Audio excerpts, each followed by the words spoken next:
Bonjour et bienvenue pour ce nouveau numéro et aujourd'hui argent. Argent oui d'ailleurs en quantité supramassive parce qu'aujourd'hui on va parler des comics les plus chers jamais vendus. De quoi finalement vous faire largement relativiser les one-shots DC Comics passés à 7,99. Mais avant que ça commence, petite parenthèse évidemment, si vous avez des comics rares, n'hésitez pas à les faire grader chez Eurocomics Grade, la première entreprise française de gradation de comics. Comme ça ils seront scellés dans des boîtiers inviolables qui résistent aux ultraviolets, à l'humidité, à la pression, etc. Et comme ça ils conserveront leur valeur dans le temps, ce qui vous allez le voir peut s'avérer extrêmement stonks, extrêmement rentable, c'est le moins qu'on puisse dire. Mais avant de parler plus en détail du comics le plus cher de l'histoire, petite remise en perspective avec un petit top 5 mais aussi une petite évolution du prix des comics. Parce que oui, dans les années 40 ou 50 où j'aurais beaucoup aimé vivre, enfin moins les années 40 d'ailleurs mais c'est pas grave, un comics c'était 10 centimes, voilà 10 cents, c'était absolument incroyable, voilà bon, ça valait un petit peu plus qu'aujourd'hui que 10 centimes parce que l'inflation tu connais etc. Mais c'était quand même vraiment, c'était du papier journal, c'était de la merde, c'était beaucoup trop bien parce que ça coûtait quasiment rien, c'était d'ailleurs pour les enfants plutôt et c'est pour ça que ça a pris une valeur notamment phénoménale. Ensuite dans les années 70 le prix passera à 15 cents, inflation évidemment tu connais d'ailleurs,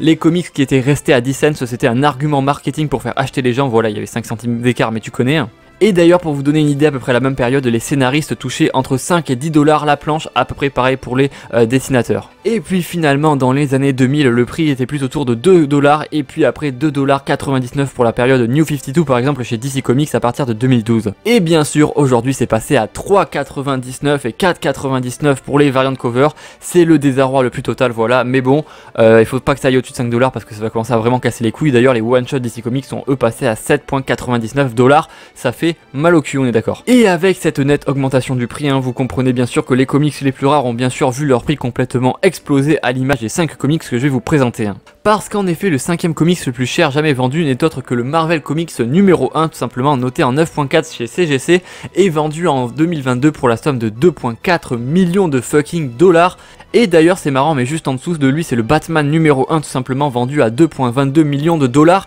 Ça fait encore une fois beaucoup de thunes mais vous allez voir qu'on peut encore aller au-dessus. Et pour la petite anecdote, le Marvel Comics numéro 1 c'est un comics de 1939 qui d'ailleurs était la première apparition de la Torche Humaine parce que oui, la Torche Humaine a été créée bien avant les 4 Fantastiques qui eux sont plutôt des années 60. Et c'est aussi par exemple la première apparition de Angel qui sera d'ailleurs lui aussi plus tard intégré dans une célèbre équipe, les X-Men. Et on continue avec le Captain America Comics numéro 1 vendu lui aussi en 2022 en 9.4 pour la somme de 3,12 millions d'euros. Et en même temps c'est un numéro vraiment emblématique pour les Américains puisque c'est à l'origine même de Captain America, c'est sa première apparition, c'est aussi la première apparition de Bucky mais personne n'en a rien à foutre, en décembre 1940 et d'ailleurs avec la date vous reconnaissez qu'il y a un certain gros naze sur la cover. Avec d'ailleurs au scénario et au dessin Joe Simon et Jack Kirby qui étaient les GOAT du moment, franchement c'était beaucoup trop classe ce qui faisait d'ailleurs des comics qui avaient une ambition déjà de dépasser ce simple média. Et passons chez la distinguée concurrence pour ce numéro 3 qui n'est autre que le Action Comics numéro 1 de 1938, un comics pour les gouverner tous, le comics le plus fondateur qui a créé le genre même du super-héros avec Jerry Siegel et Joe Shuster qui sont aux manettes, qui nous livrent finalement la première apparition de l'homme d'acier évidemment Superman. Mais en plus du fait que ce soit la première apparition de Superman, de Krypton, de la Kryptonite, c'est aussi tout simplement la première apparition du concept même de super-héros comme on le connaît aujourd'hui, ce qui est quand même plutôt pas dégueu. Et d'ailleurs il a été vendu cette année en 6.0 pour la somme de 3 550 000 $, soit le prix approximatif de 473 333 kebabs sans boisson, ce qui est juste absolument incroyable. Et retournons chez Marvel pour le top 2 qui a été vendu en 9.6 en 2021 pour la somme de 3 600 000 $ et qui n'est autre que le Amazing Fantasy numéro 15. C'est absolument insolent et coûtait 12 centimes à sa sortie en 1962, mais en même temps c'est vrai que c'est Stan Lee et Steve Ditko, les deux personnages avec Jack Kirby les plus emblématiques de tout Marvel, et surtout c'est bien évidemment la première apparition d'un jeune héros nommé Peter Parker.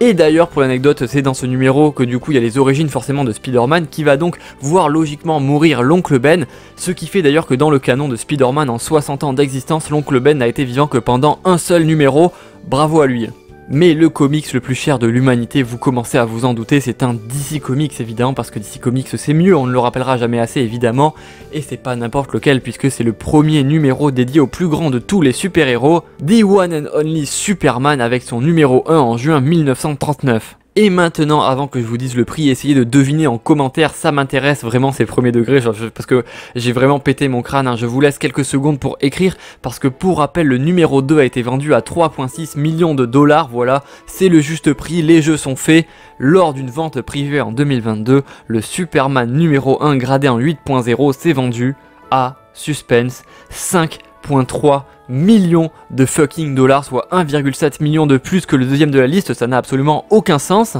5 millions de dollars, c'est juste abusé, c'est le prix de 10 putains de Lamborghini Aventador, c'est littéralement plus cher que le putain de manuscrit original de la déclaration d'indépendance des États-Unis, ça n'a absolument aucun sens. Moi j'aime beaucoup les Américains et leurs priorités dans la vie, tu vois, il y a la déclaration d'indépendance de leur état, et juste au-dessus il y a le Superman numéro 1, et ça c'est très beau. Et pour vous dire, dans l'absolu, c'est le 57e livre le plus cher de l'histoire de l'humanité. Juste au-dessus, c'est la Bible de Gutenberg, donc c'est littéralement le premier livre imprimé en Europe, ça n'a absolument aucun sens. Ce monde est vraiment incroyable, je crois qu'on a la meilleure timeline de tous les temps, vraiment c'est trop cool. Et rien à voir, mais pour votre anecdote, le livre le plus cher de l'humanité, vraiment dans l'absolu, c'est le Codex de Leicester qui est vendu du coup en 1994 au prix de 30 millions de dollars, ce qui fait à peu près 60 millions de dollars aujourd'hui avec l'inflation. Et pour ceux qui savent pas, le Codex de Leicester, c'est juste le carnet de notes personnelles, du coup les notes scientifiques de Léonard de Vinci, voilà, donc c'est pas dégueu, qu'il a écrit à peu près vers 1510 à peu près, donc c'est pas dégueu non plus. Donc voilà, petite vidéo qui sort un petit peu de ce que je fais d'habitude, mais moi j'adore les livres, j'adore les vieux livres et j'adore l'argent, donc forcément quand on cumule les deux je suis très content.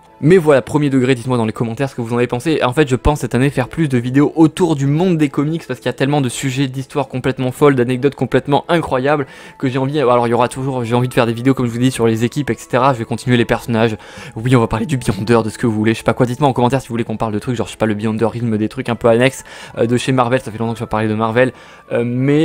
enfin premier degré je veux dire évidemment, mais franchement voilà, j'ai envie de faire d'autres styles de vidéos, de changer un petit peu, voilà, donc j'espère que ça vous plaira, n'hésitez pas, évidemment il y aura toujours des vidéos comme d'habitude, donc abonnez-vous quand même, mais d'ailleurs il y a les lives aussi sur Vogt, abonnez-vous sur Vogt parce qu'il y a que des dingueries, enfin voilà c'est trop cool, et sur ce je vous dis à très vite pour de prochaines vidéos, n'oubliez pas de vous abonner etc, de partager la vidéo, voilà c'est ça que je voulais dire, c'est le plus important évidemment, et de liker, et sur ce je vous dis à très vite pour de prochaines vidéos, et surtout n'oubliez pas de regarder de côté avant de traverser l'autoroute.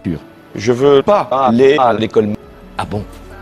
Quelle père la vertu vous faites?